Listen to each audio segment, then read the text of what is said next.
Good morning world. चलिए कहानी शुरू करते हैं। तो हमारी कहानी के लास्ट पार्ट में हमने देखा था कि चिंगन जून वांगजी से कुछ बातें कर रहे थे और चिंगन जून की तरफ वांगजी देख के बोलता है, नहीं डैड, मैं उसे नहीं छोड़ूंगा, I am never never leave her. तो बोलते हैं, वांगजी मुझे पता है कि तुम मुझसे प्यार नहीं करते हो, तो ये सारी चीज़ें करने का कोई फ़ायदा तो है नहीं। तो वहाँ पे वांगजी अपने फादर की तरफ देख के बोलते हैं, आप जब चाहें किसी को मेरी ज़िंदगी में लाएंगे और आप जब चाहेंगे मेरी ज़िंदगी से किसी को निकाल देंगे। ऐसा नहीं होता है डैड। तो बोलता है, देखो तुम अपनी ज़िंदगी में उस ओमेगा को चाहते नहीं हो, तो इसीलिए मैं उसे निकाल रहा हूँ। ये कोई मतलब तुम पे ज़ोर ज़बरदस्ती नहीं है। तो वहाँ पे वांगजी की तरफ उसके डैड देख के बोलते, देखो और ज़्यादा कॉन्वर्सेशन मुझे करनी नहीं है। मैं जानता हूँ कि तुम इन सारी चीज़ों से बहुत ही ज़्यादा तंग आ चुके हो, उससे तंग आ चुके हो, तो उसे छोड़ दो और अपनी ज़िंदगी को अपनी मर्ज़ी से जियो।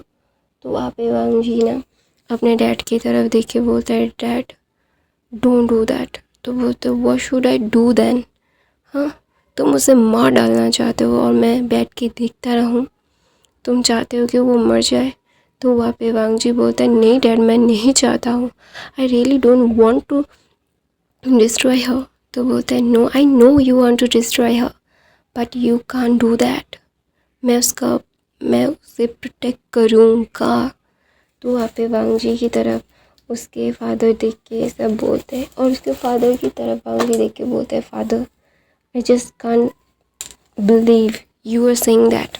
तो बोलता है, यू कांट बिलीव और यू कैन डू दैट? हाँ, तुम कर सकते हो, मैं कह नहीं सकता। दोनों वहाँ पे वांगजी ना अपने फादर की तरफ देख के बोलता है, लेकिन फादर मैंने क्या किया है बताएंगे? तो वहाँ पे वांगजी को उसके फादर घूर के देख के बोलते हैं, उसकी बॉडी के स्कार्स देखे तुमने? वो एक चांद, एक बेदाग चांद था, लेकिन तुमने उस चांद की तरह इस चांद में भी कितने सारे दाग दिए हैं, तुमने देखा है? तो वहाँ पे वांगजी ना अपने फादर की बात सुन के वो एकदम चुप हो जाता है और वो कुछ भी नहीं कहता, क्योंकि उसे पता है कि उसके डैड सच बोल रहे हैं और उसने ये किया है।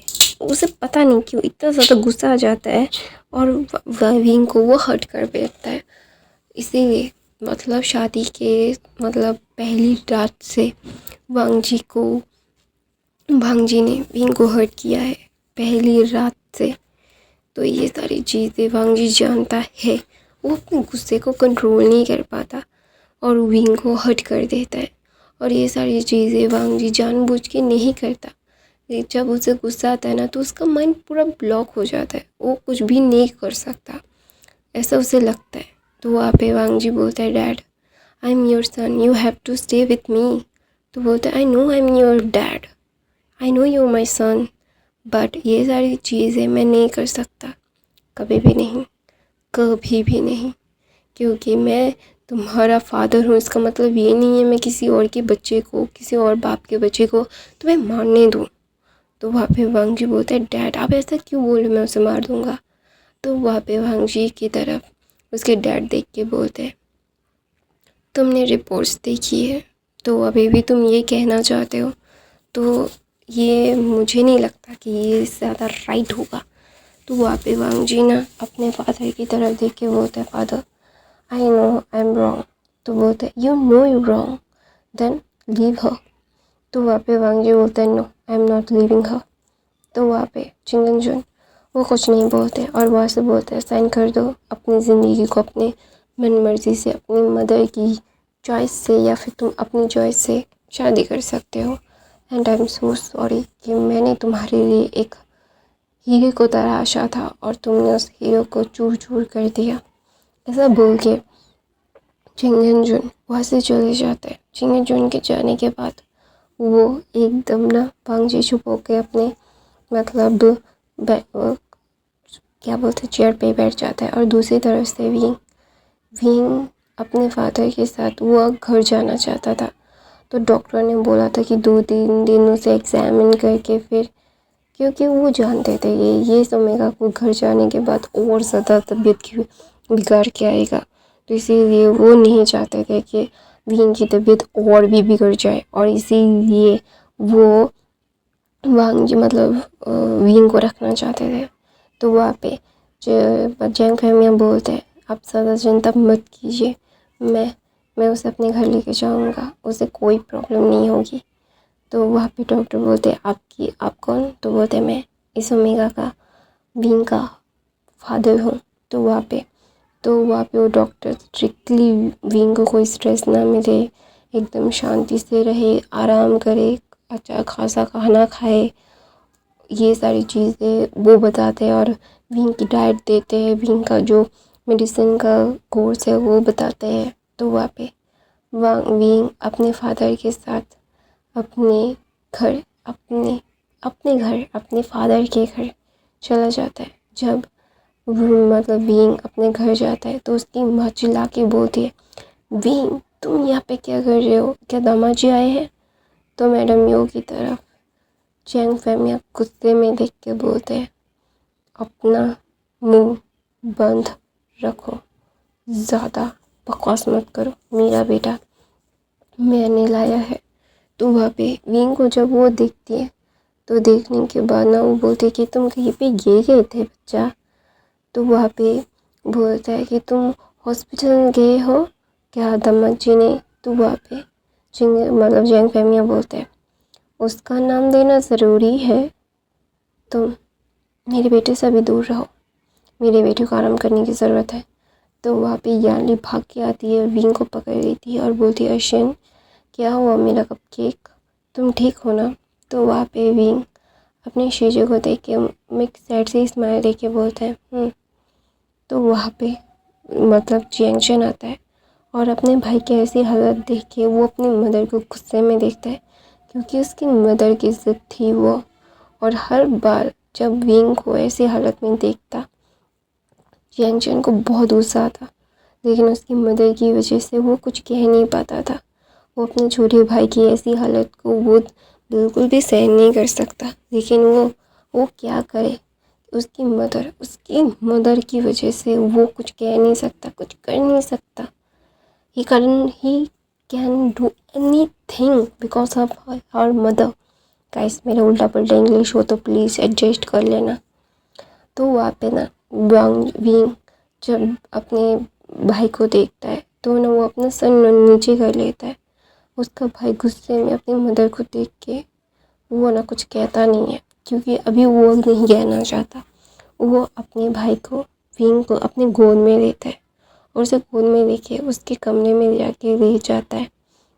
ले जाने के बाद उसे अच्छे खासे चीज़ से मतलब अपने बेड पे टक करता है और वो उसके फोrehead पे किस करके बोलता है, आराम करो, टेंशन लेने की कोई ज़रूरत नहीं है, फादर ने कहा है ना सब कुछ। तो वहाँ पे विंग ना अपने ब्रदर का हाथ पकड़ता है और बोलता है, मदर के ऊपर गुस्सा मत करना। तो वहाँ पे वी मतलब चैंगशन बोलता है ऐसा बोल के विंग के फोrehead पे किस दोबारा करके वो बाहर निकल आता है। और वो बाहर आता है और अपनी मदर को बोलता है, दोबारा से उसका नाम मेरे भाई के सामने मत लीजिएगा मदर, वरना मुझसे बुरा इस घर में कोई नहीं होगा।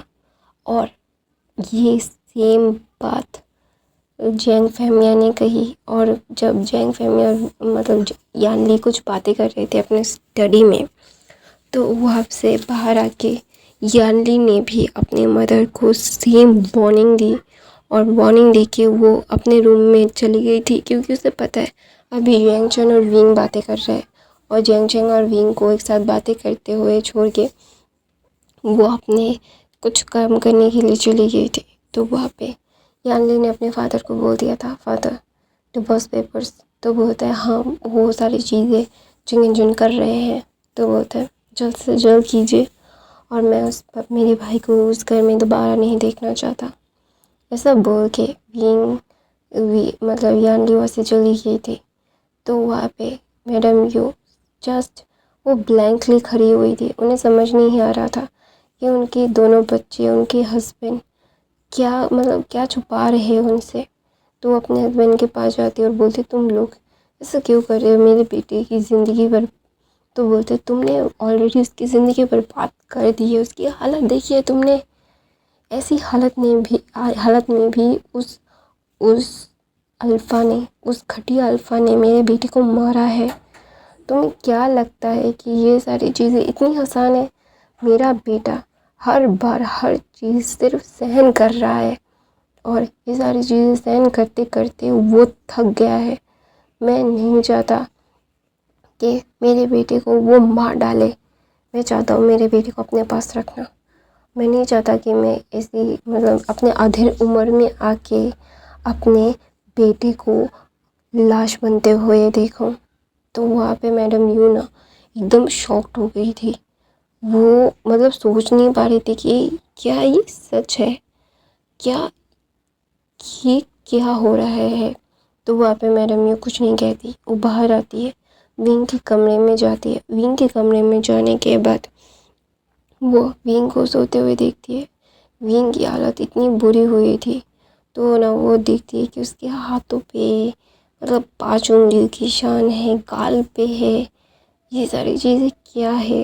ऐसे टॉर्चर कौन करता है एक प्रेग्नेंट ओमेगा को? तो वहाँ पे ना मैडम यू अपने आँखों के आंसू को रोक नहीं पाती। वो फूट फूट के रोती है और बोलती है, आई एम सॉरी बेटा, I am so sorry.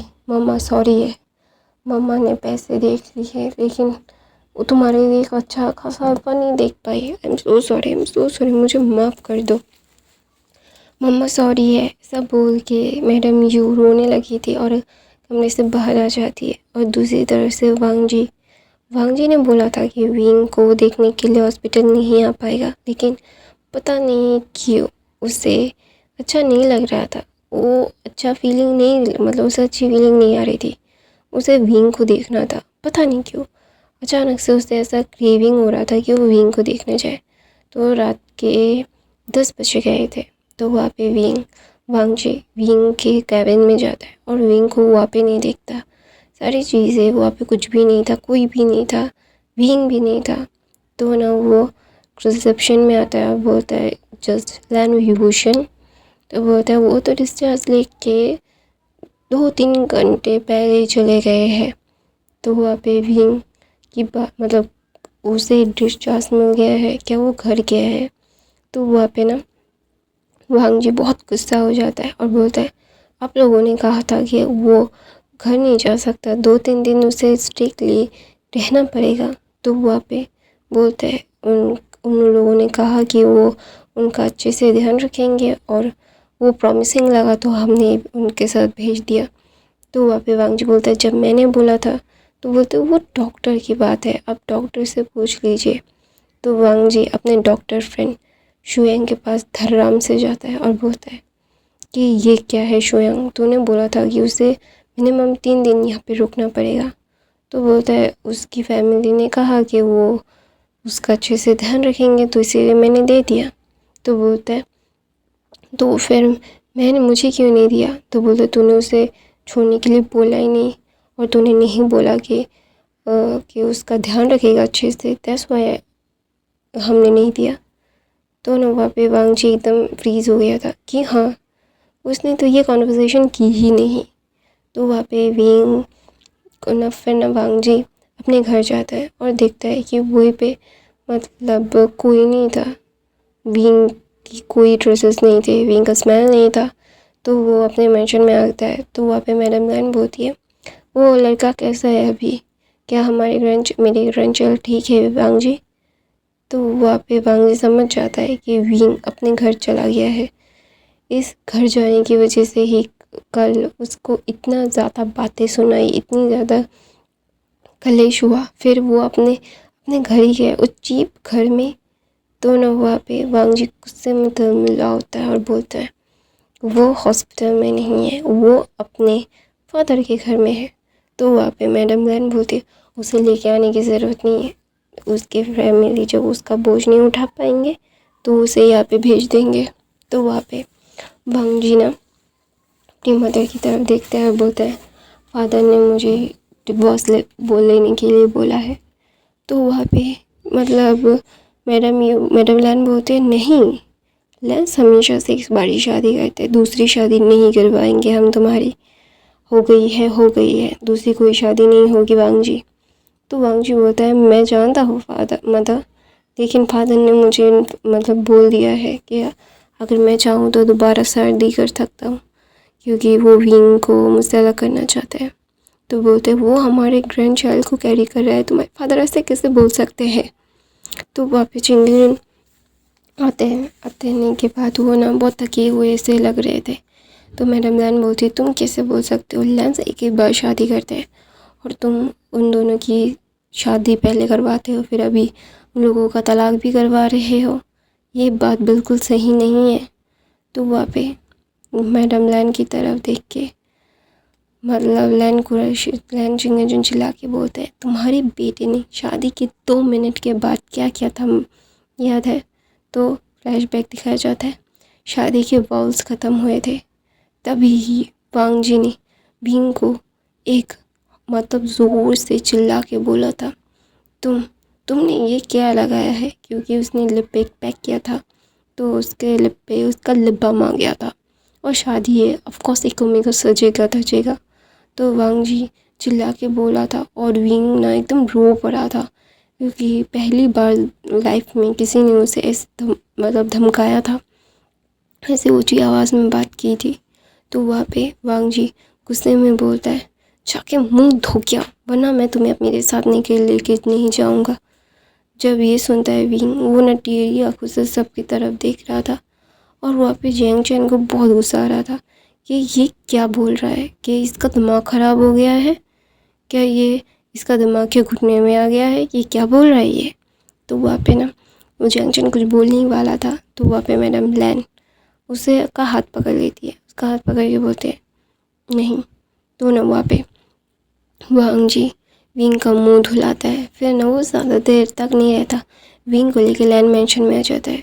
Wing को लेके आने के बाद विंग ये तो समझ गया था कि ये कभी भी उसके साथ अच्छे से बिहेव नहीं करेगा, जो शादी के तुरंत 2 सेकंड नहीं लगाता उसे रुलाने में, वो इंसान उसे प्यार करेगा, विंग ये कभी एक्सपेक्ट नहीं कर सकता।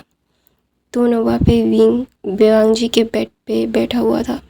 तो वांग जी आता है और चिल्ला के बोलता है तुमने अब नहाया धोया नहीं और तुम मेरे बेड पे चले गए।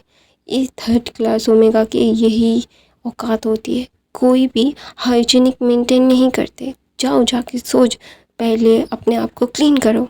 तो वहाँ पे विंग अपनी टेढ़ी हाथों से सारी चीज़ें कर रहा था, क्योंकि उसकी मदर ने बोला था कि जो उसका अल्फ़ा बोलेगा उसे वही करना पड़ेगा, और विंग वही कर रहा था। तो ना फ्लैशबैक में विंग जब बाहर आता है तो वांग जी ने विंग को देख के एक थप्पड़ मारा था और बोला था तुम्हारे मतलब क्या बोलते हैं बालों से पानी गीला हो रहा है, ये 3rd क्लास ओमेगास। तो ना वहाँ पे ऐसे बोल के थप्पड़ मारा था। तो वहाँ पे ना चिंगन जुन ना कुछ करने के लिए मतलब कुछ बोलने के लिए वांग जी के पास आ रहे थे, क्योंकि उन्हें पता है कि वांग जी अभी तो ये सारी चीज़ें कुछ नहीं करेगा। तो जब वो देखते कि थप्पड़ मारा तो वहाँ पे चिंगन जुन बोलते वांग जी ये क्या कर रहे हो तुमने उसे थप्पड़ क्यों मारा। तो वहाँ पे वांग जी बोलते हैं फादर वो मेरा ओमेगा है, मैं कुछ भी कर सकता हूँ उसके साथ। ऐसा बोल के वांग जी अपने फादर को बोलते हैं आपको ज़्यादा चिंता करने की ज़रूरत नहीं है फादर। ऐसा बोल के वांग जी अपने फादर को ऐसा बोल के आप कुछ कहना चाहते थे। तो वहाँ पे विंग टेढ़ी आंखों से चिंगन जुन की तरफ देखता है और अपने आंखों को नीचे कर लेता है। तो ना वहाँ पे चिंगन जुन जब ये सारी चीज़ें वांग जी और मैडम लैन को बता रहे थे, तो वहाँ पे वांग जी बोलता है मैंने गलत क्या किया। वो तो बोलता है गलत क्या किया, अगर तुम्हारे पहली नाइट पे तुम्हारे साथ कोई ऐसे बिहेव करता तो तुम्हें कैसा लगता। वो नया था, उसे पता नहीं था तुम कैसे हो, उसे तुम्हारे बारे में कोई भी क्लू नहीं है वांग जी तब। तो ना वहाँ पे वांग जी बोलता है जब क्लू बन गया था, जब वो मुझे पहचान गया था तब वो मेरे साथ। तो वहाँ पे बोलता है उसने तुम्हारे साथ क्या किया बताओगे, और तुमने उसके साथ क्या किया बताओगे। तो वहाँ पे वांग जी ना एकदम शांत हो गया था, क्योंकि हाँ वांग जी ने बहुत गलत किया है, लेकिन वांग जी को कभी रियलाइज़ नहीं हुआ है कि हाँ वांग जी ने ऐसे गलत किया है, गलत मतलब विंग के साथ गलत बिहेव किया है, उसे ऐसा नहीं करना चाहिए था। लेकिन वांग जी अपनी गलतियों को कभी नहीं मानता। क्योंकि वो पैसे वाला है तो ऑफकोर्स उसकी गलती भी पैसों से ढक सकती है। तो ना वहाँ पे वांग जी बोलते हैं लेकिन father it is not right. तो बोलते इट इज़ नॉट राइट। सच में वांग जी आर यू टॉकिंग सीरियसली? ये सारी चीज़ें सीरियसली बात कर रहे हो तुम?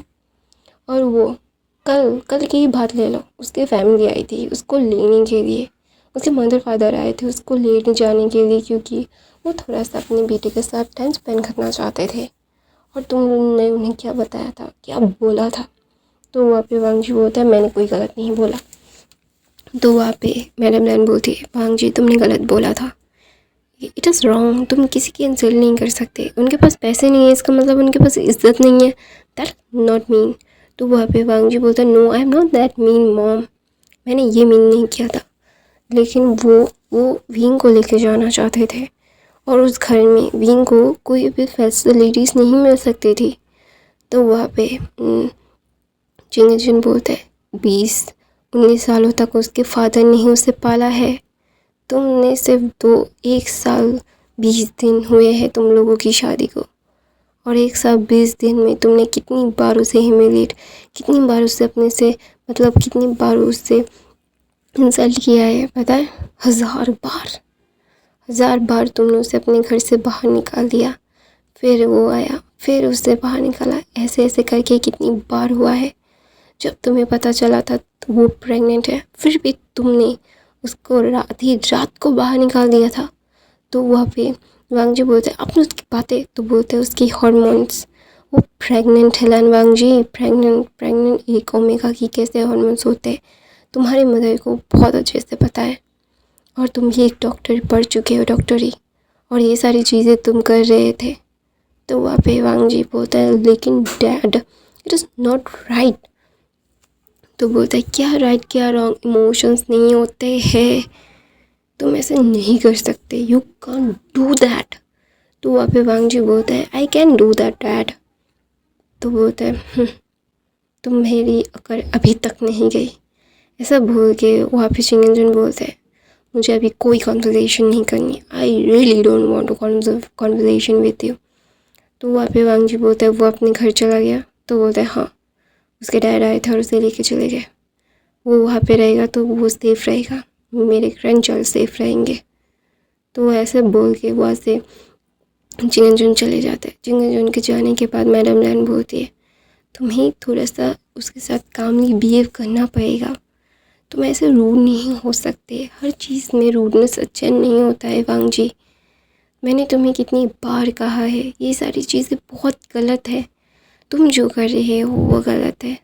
तो वांग जी ना बोलता है मॉम आई डोंट नो, अब मैं अपने आप को कंट्रोल नहीं कर पाता हूँ, तो इसमें मेरी क्या गलती? तो बोलते गलती तो तुम्हारी ही है ना वांग जी, तुम्हें ये सारी चीज़ें नहीं करनी चाहिए, इट वॉज नॉट राइट। हर एक चीज़ का एक सही वक्त होता है और तुमने उस सही वक्त में कुछ भी नहीं किया, तुमने उस वक्त को सिर्फ वेस्ट किया है उसके साथ झगड़ा करके, और अभी भी तुम उसके साथ झगड़ा ही कर रहे हो। झगड़ा करने का वक्त नहीं है अभी, उससे प्यार करने का वक्त है। अगर बच्चे के साथ तुम नहीं रहोगे तो बच्चे अब नॉर्मल हो सकते हैं। अगर उसका अल्फा फादर उसके ओमेगा फादर के साथ नहीं रहेगा तो बच्चे अच्छे से ग्रो नहीं कर पाएंगे। तो वहाँ पे भांगजी बोलता है तो उन लोगों को समझाइए ना मॉम, मुझे क्यों बोल रहे हैं? तो बोलते हैं तुमसे बात करना बेकार है वांग जी, सच में मैं नहीं चाहता कि किसी और ओमेगा की भी ज़िंदगी तुम्हारे साथ शादी करके बर्बाद हो जाए। तो वहाँ पे वांग जी बोलते हैं मॉम आप ये क्या बोल रही है? तो बोलता है I am telling the truth. तो वहाँ पे वांग जी ना अपनी मॉम की तरफ अपने मतलब सैड आइज से देखते हैं, बोलते हैं मॉम आप तो मुझे समझिए। तो बोलता है समझने के बाकी क्या है वांग जी, तुम्हें हमेशा से ही मैंने समझाया है कि सिचुएशन के अकॉर्डिंग चलते हैं लोग, तुम एक रूल बना के तुम उस रूल को सब पे लागू नहीं कर सकते, सब लोग उस रूल को मानेंगे ऐसा नहीं हो सकता है वांग जी।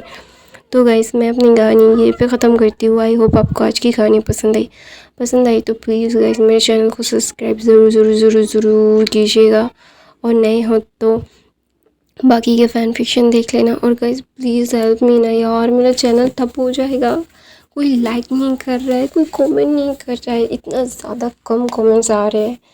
और गाइस, अगर आप लोग अपनी कहानी भी मेरी वॉइस में सुनना चाहें तो प्लीज़ मुझे कांटेक्ट कीजिए। मैं हमेशा बोलती हूँ कि कोई भी मुझे अपनी स्टोरीज़ नहीं भेजता। क्या आपके पास कोई स्टोरीज़ नहीं है? मैं एक real story to short fan fiction लाने के बारे में सोच रही हूँ। I was thinking about it. तो मैं लाऊंगी जल्दी। तो नॉइस आए तो प्लीज़ इग्नोर कर देना। बाकी के फ़ैन फिक्शन ज़रूर देख